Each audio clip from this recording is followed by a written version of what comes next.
So I just took a bike ride and I woke up to the following two ideas.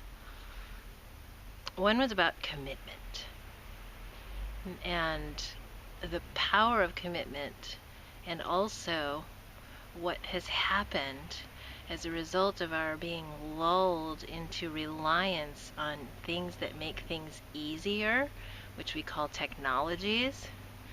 One of the effects of that is that we have less and less need to commit to anything because there's just always some other alternative that can give us an easier way out. So we're in fact being trained to commit less to any one thing and to commit more to being distractible and being able to divert our attention to other tasks at a moment's notice.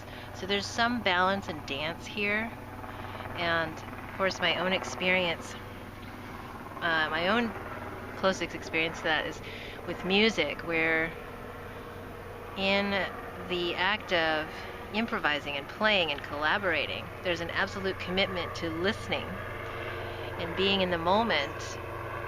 And then inside that commitment to listening, what you discover is a constant undulation and transformation that you begin to follow very closely with your attention.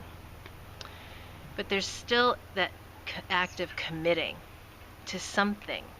And it's so critical to connect with the energy of commitment, because it's the powerful creative force that aligns our thoughts and our feelings and our responses and our attention to whatever we commit to. The other thing that just occurred to me that was noticing about different forms, because of course I'm exploring what form my ideas will eventually take once they get onto the page, so to speak, from me speaking them into word and then taking those words and making them into whatever form, that most public writing, unless it's a rant, like a total opinion piece that rants about something and ends up being critical, most public writing has to at some point default to a reference to science or religion as validation, as if it's not sufficient to just to simply record direct experience. And this, I feel, is like the biggest sickness that we're all recovering from as a humanity, which is the inability to trust and have a direct experience of anything without a label or a dogma that explains it or makes it okay or somehow validates it in the context of someone else's theory. And this is where art becomes so important for me, which is that the way I experience art, being untrained, I have no dogma. I have only my direct experience of the materials and that moment. And since I've defined that as the container in which I do art, it's sacred to me because it's like untouched wilderness. It's like no one can go there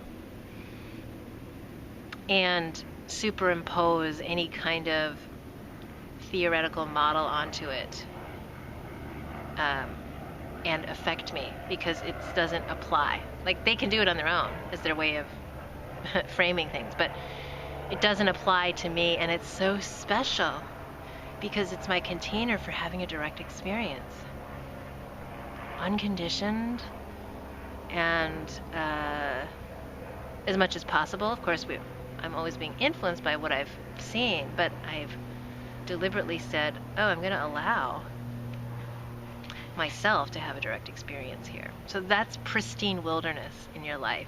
If you can arrive at actually having an experience that doesn't have a label and doesn't have to be proven by science or validated by religion or any other system of modeling, that's just so precious.